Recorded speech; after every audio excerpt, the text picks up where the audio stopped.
नमस्कार, मैं हूं प्रदीप कुमार। आप देख रहे हैं पॉलिटिकल आइडिया। पॉलिटिकल आइडिया के आज के इस अंक में आप सभी दर्शकों का बहुत बहुत स्वागत है। मित्रों, आज हम बात करेंगे तमिलनाडु की। हम ये जानने का प्रयास करेंगे कि एमके स्टालिन भी अंततोगत्वा भारतीय जनता पार्टी के रास्ते पर ही क्यों चल पड़े हैं। इस बात को हम समझने का प्रयास करेंगे कि क्या एमके स्टालिन को भारतीय जनता पार्टी का चुनाव जीतने का फॉर्मूला एमके स्टालिन को भी चुनाव में इस बार जिता पाएगा। उसके कई कारण हैं और सबसे प्रमुख कारण क्या है मित्रों, तमिलनाडु का इतिहास।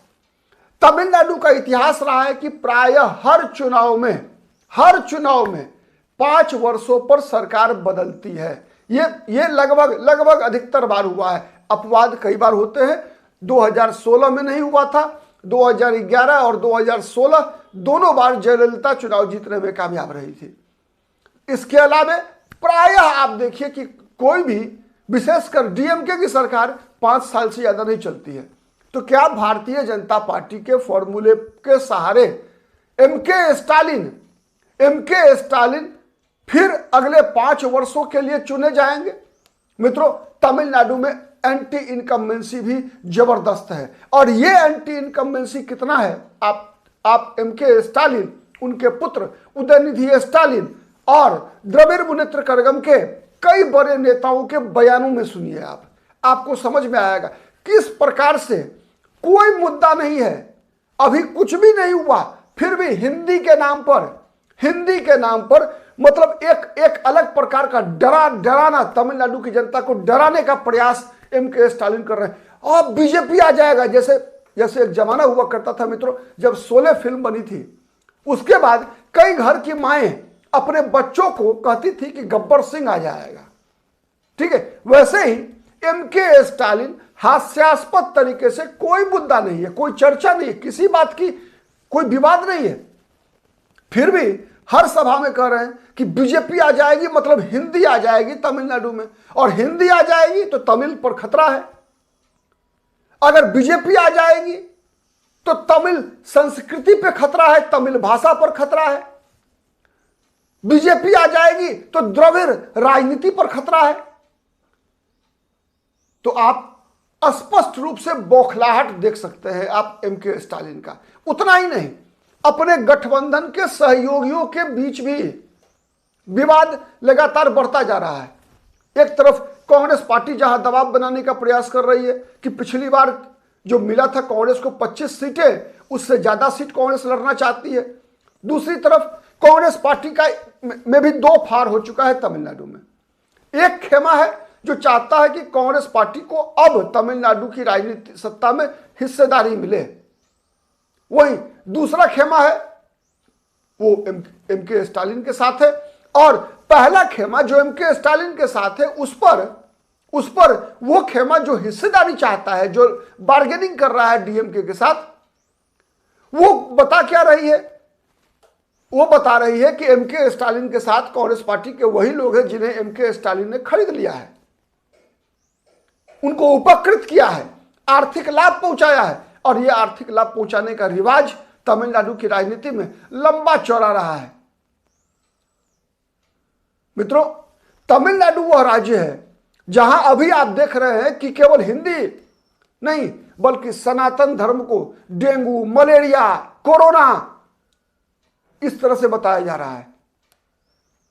अभी तिरुपारनकुंद्रम पहाड़ी पर कार्तिकेय दीपम के मामले में वहां द्रविड़ मुनेत्र कड़गम के सरकार को, एमके स्टालिन को इस बात से कोई दिक्कत नहीं है कि सिकंदर शाह के मजार पर चादर 1 बार चढ़ाई जाए या 25 बार चढ़ाई जाए, लेकिन साल में एक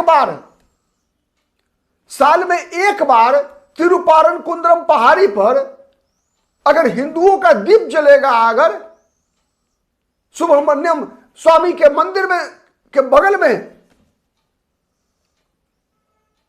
जो वो शिला है उस पर दीप जलेगा, तो उससे एमके स्टालिन का वोट बैंक, मुसलमान वोट बैंक भड़क जाएगा और कानून व्यवस्था के बहाने की कानून व्यवस्था खराब हो जाएगा।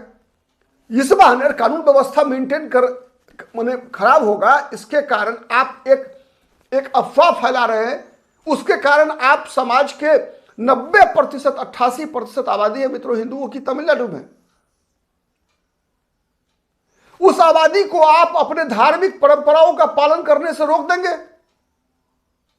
यह बात मैं नहीं कह रहा हूं, तमिलनाडु के हाईकोर्ट ने कहा है, मदुरई बेंच ने कहा है, और उतना ही नहीं, इस पर मुहर लगी है सुप्रीम कोर्ट की भी। इतना ही नहीं मित्रों, अभी जब महामाघ महोत्सव केरल में लगा भरतपुझा नदी के तट पर, भरतपुझा नदी के तट पर, वहां पर क्या हुआ? वहां पर भी जो यात्रा निकली, तो वो यात्रा निकली भरतपुझा नदी के उद्गम स्थल से, और उद्गम स्थल कहां है? उद्गम स्थल है तमिलनाडु में। लेकिन उस यात्रा को निकालने की अनुमति एमके स्टालिन की सरकार ने नहीं दिया। खुलेआम हिंदू विरोधी बन चुकी है, केवल केवल केवल इसलिए कि मुसलमानों को खुश करना है, ईसाइयों को खुश करना है। 10 से 12% केरल तमिलनाडु में मुसलमान और ईसाई हैं, तो जितना ज्यादा वो कड़ी कार्रवाई करेंगे हिंदू संगठनों पर, उतने ज्यादा उनकी लोकप्रियता बढ़ेगी। क्योंकि मालूम है कि हिंदू तो बटे हुए हैं, गोंडरवेलार है, कोई थेवर है, कोई वन्यार है, कोई दलित है, लेकिन मुसलमान और ईसाई का वोट तो थोक है। ये ताकत है। तो इसी के कारण अब लगातार आप देख लीजिए, विगत 3-4 चुनाव ऐसा रहा है मित्रों, जहां पर बीजेपी के जिस फॉर्मूले की बात मैं कर रहा था, जो फॉर्मूला अभी एमके स्टालिन ने भी आजमाया है कि महिलाओं के खाते में सीधे 5-5 हजार रुपया जो है भेज दिया एमके स्टालिन ने। जैसे बिहार में बीजेपी और जदयू की सरकार ने 10,000 की राशि भेजी थी चुनाव से पहले। जैसे असम में 8,000 की राशि हेमंत बिस्व शर्मा ने हर महिलाओं के खाते में डाला। जैसे याद कीजिए आप, मध्य प्रदेश में सबसे पहली बार इस प्रकार की योजना की शुरुआत हुई थी, किया था मामा ने। मध्य प्रदेश में सबसे पहले लाडली बहना योजना, जिसमें सीधे महिलाओं के खाते में पैसा ट्रांसफर करने की योजना सबसे पहले मध्य प्रदेश में शुरू हुई। और उस योजना के कारण शिवराज सिंह चौहान मध्य प्रदेश में महिलाओं के मामा बन गए, महिलाओं के भाई बन गए, और लगातार चुनाव जीतते रहे। उसी का नकल हुआ हेमंत बिस्व शर्मा ने किया। अब उसी रास्ते पर लगभग हर पार्टियां चल पड़ी हैं, हर पार्टी चल पड़ी है। आप देख लीजिए, आप कहीं महतारी बंधन योजना चल रहा है छत्तीसगढ़ में, ठीक है, कहीं माझा बहिन योजना चल रहा है महाराष्ट्र में आप देखिए लोकसभा चुनाव में क्या हुआ। और लोकसभा चुनाव के बाद जब विधानसभा का चुनाव हुआ मित्रों 6 महीने बाद, कैसे परिणाम बदल गया मित्रों। इतना ही नहीं, बीजेपी के माने मामा की योजनाओं का नकल किया कर्नाटक में भी सिद्धारमैया की सरकार ने।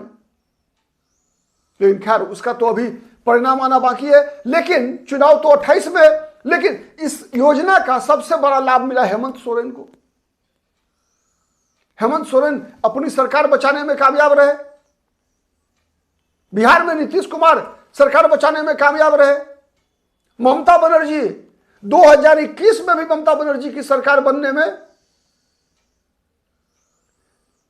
सबसे बड़ी भूमिका थी इसी डायरेक्ट बेनिफिट ट्रांसफर की।